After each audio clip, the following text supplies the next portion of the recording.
News 18 India से होता है। वारिस पठान, देखिए ये राजनीति है। एक सेकंड मैं बहुत सामान्य भाषा में बोल रहा हूं, ये पॉलिटिक्स है। ये कोई हलवा तो है नहीं कि बोल दिया तो हो जाती है चीजें।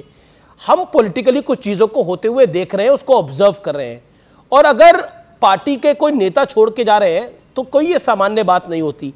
क्या आपको लगता है विपक्ष की मल्टी स्टारर फिल्म में बड़े हीरो तो बड़े, क्योंकि आप मुंबई मायानगरी से आते हैं, मल्टी स्टारर फिल्म में हीरो तो बहुत बड़े बड़े हैं, लेकिन बॉक्स ऑफिस पर रिजल्ट किसी का बेहतर नहीं आया, यानी पॉलिटिकल बॉक्स ऑफिस पे, जनता के बॉक्स ऑफिस पे, और जिसका आया भी है तो वो निकल के चल दिया है। देखिए अमीश भाई, मैं आपकी जी अमीश भाई, मैं आपको पूरी बात का जवाब दूंगा, बराबर रिच से ये एक्सपोज करूंगा सो कॉल्ड सेक्युलरिज्म की बात। फिलहाल तो हम ना एनडीए का हिस्सा है ना ये आईएनडीए का हिस्सा है, इनके लिए तो हम पॉलिटिकल अनटचेबल्स है। हम तो खुद गब्बर है, अपने बल के ऊपर चुनाव लड़ रहे हैं और हमको यकीन है कि हम चुनाव जीतेंगे इंशाल्लाह, विकल्प के तौर पर उभरेंगे। आपने अभी बताया समाजवादी पार्टी का हालत यूपी में क्या हुआ, 14 में हारे, 17 में हारे, 19 में हारे, 22 में हारे। 22 में तो अमीश भाई इनको 80% मुसलमानों ने भर भर के वोट दिए, जाओ बीजेपी को हराओ, हरा नहीं सके, वोट लिए। लेकिन अब राज्यसभा का जब भी टाइम आया ना अमीश भाई, जरा पूछिए पूरे उत्तर प्रदेश में इनको एक भी मुसलमान कैंडिडेट नहीं दिखा जिसको ये राज्यसभा में भेज सकते। तो कैसा धोखा दिया इन लोगों ने, अब ये जनता याद रखेगी और जनता के लिए हम विकल्प है। बात नंबर 2 सुनिए अमीश भाई, अभी कौन यहाँ जा रहा है, कौन मल्टी स्टारर पिक्चर है, उसका भी आपको एक दृश्य बताता हूं जी। कल तक ये जो सो कॉल्ड सेक्युलरिज्म का नकाब ओढ़ के घूम रहे थे ना पूरे हिंदुस्तान में, खासतौर से महाराष्ट्र में, हमको क्या बोलते मालूम है, एमआईएम बीजेपी की बी टीम है, उसको वोट मत देना, उनको वोट दिया तो बीजेपी जीत जाएगी, हम सेक्युलर है, हमको वोट दो। भर भर के वोट लिए, जमा किए वोट, मस्त, जहां मौका मिला ठेक फट से चले गए, सीधा बीजेपी की गोद में जाके बैठ गए। अशोक चौहान, ये अजीत पवार, ये मिलिंद देवरा, ये सबने लोगों को ठगा, पूरी तरह से मुसलमानों के सेक्युलरिज्म के नाम पे वोट लिए, पीठ के अंदर खंजर घोपा घाप पकड़ के और सीधा सब लेके चले गए बीजेपी में। क्या जनता भूलेगी अमीश भाई? आपने अगर किसी को वोट दिया है भरोसे के ऊपर सेक्युलरिज्म के नाम पे, वो आपको धोखा देकर चले जाएगा सांप्रदायिक पार्टी बीजेपी के पास, आप याद रखेंगे ना। इसलिए करारा जवाब मिलेगा इस इलेक्शन में, बहुत भारी और बहुत करारा जवाब मिलेगा। क्योंकि अब क्या हो गया, एक कुर्सी के लिए, एक राज्यसभा सीट की तो ऐसा हो गया अमीश भाई, होड़ लग गई है। जिसको राज्यसभा की सीट चाहिए, लोगों को धोखा देके वोट लो, बाद में चले जाओ बीजेपी में, सीधा प्रमोशन। बीजेपी के मेरे दोस्त फोन कर करके बोल रहे हैं, वारिस भाई 30-30 साल से बीजेपी में, पैर घस गए, जूते घस गए, नए जूते खरीदते वो भी घस जाते, आज तक हमको ना एमएलसी बनाया ना एमपी बनाया। मगर ये जो गद्दारी करके आ रहे हैं, वोट लेके धोखा देके आ रहे हैं ना, इनके लिए पाउडर निर्माण विवेक श्रीवास्तव, ये सेक्युलरिज्म का चोला जी वारिस पठान ने जो बोला, सेक्युलरिज्म का चोला पहना हुआ है, बाकी खेल सबको पता है जी। अब अफजाल अंसारी को टिकट देके सेक्युलरिज्म तो नहीं इसको दिखा रहा ना। नहीं, देखिए आइडियोलॉजिकली एक पार्टी किस चीज के लिए स्टैंड करती है ये डिसाइड होता है ना।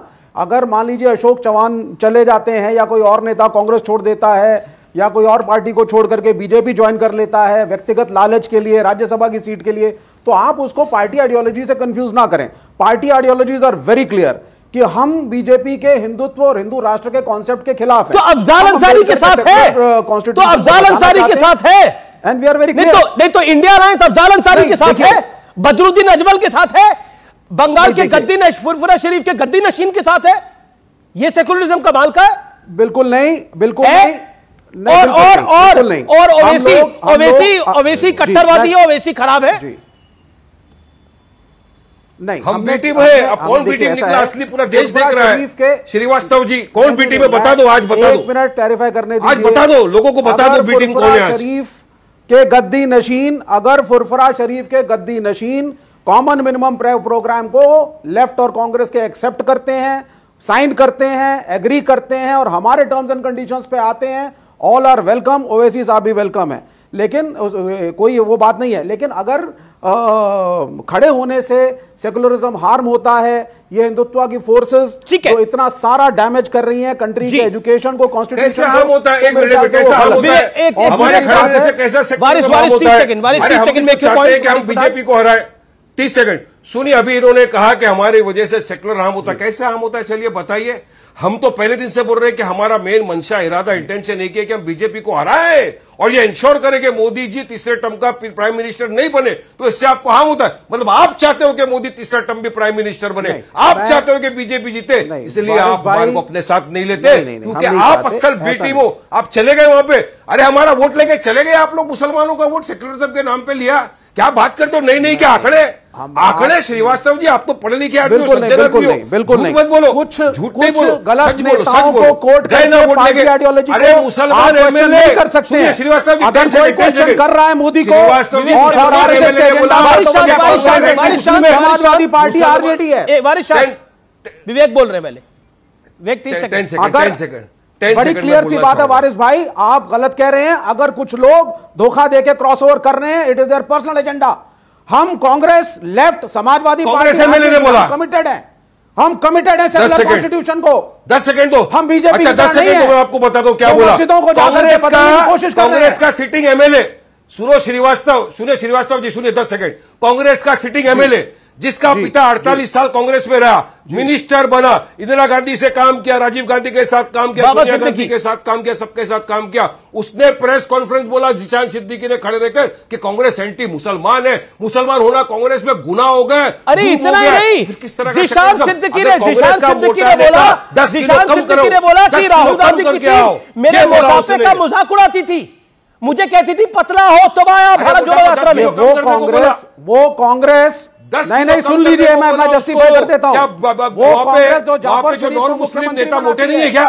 कांग्रेस में और भी तो नॉन मुस्लिम है ना नेता, बड़े बड़े मोटे मोटे, उनका क्या? वो कांग्रेस पार्टी है, आप लोग इसको वो कांग्रेस पार्टी है जिसके नेतृत्व में इस देश में मुसलमान राष्ट्रपति बने। नहीं, एक सेकंड, वारिस कुछ कहने जा रहे हैं, एक सेकंड। हाँ, वारिस एक तो राष्ट्रपति बने, लेकिन वारिस जीशान सिद्दीकी ने तो, एक सेकंड भाई, विवेक को डाउन करिए, ये अनफेयर है, विवेक जी अनफेयर है, बीच में बोल रहे हैं आप। वारिस पठान, जीशान सिद्दीकी ने तो यहां तक बोला कि हमें बोला गया कि वजन कम करो अपना, मतलब बॉडी शेमिंग कराई जा रही है, ये उनके शब्द है, मेरे शब्द नहीं। उस यंग बच्चे ने, उस यंग लड़के ने यह कहा कि अगर उसको यह बोला गया आपको अगर राहुल गांधी से मिलना है ना तो आपका 10 किलो वजन कम करके आओ, यानी मुसलमान एमएलए है तो 10 किलो कम, और जो नॉन मुस्लिम एमएलए बड़े बड़े 50-60 किलो के, उनका क्या 40-40 किलो कम करने का। उन्होंने यहां तक बोला कि कांग्रेस के आजू बाजू वाले लोग कांग्रेस को हराना चाहते, सुपारी लिया है, सुपारी लिया है, सुपारी उन्होंने ये कहा कि लड़ रहे हैं, कांग्रेस लड़ रही है, लेफ्ट लड़ रही है कांग्रेस को हराने के लिए बीजेपी से। ये आपका ओरिजिनलिटी, सुपारी नहीं ली है, ये आपका ओरिजिनलिटी, आप उसकी तारीफ कर रहे हो। 22 जनवरी के बोला, अरे उसने बोला जो आज भी सिटिंग एमएलए है, वो आज भी सिटिंग एमएलए है कांग्रेस का, क्या हो जाता है कांग्रेस से, यूथ कांग्रेस से, जीशान सिद्दीकी हुई बाबा सिद्दीकी, एक सेकंड, यूथ प्रेसिडेंट, देखिए बाबा सिद्दीकी और जीशान सिद्दीकी, देखिए कांग्रेस के नेता ही हैं, वो नेता ही थे, अब वो छोड़ के गए। अब वो कोई अपनी आप बीती बता रहा है तो कोई क्या करेगा, मतलब कमाल है, मतलब आपकी आप बीती सही है और उनकी आप बीती गलत है, ऐसा तो नहीं हो सकता ना। अब ऐसे तो आम आदमी पार्टी कह रही है, संजीव झा है कि हम पे दबाव डाला जा रहा है इंडिया अलायंस से बाहर जाने का, लेकिन पंजाब में ये इंडिया अलायंस से बाहर है और दिल्ली में ये अंदर है। एक और बड़ी खबर, झारखंड में बड़ा झटका, गीता कोड़ा बीजेपी में शामिल हो गई है।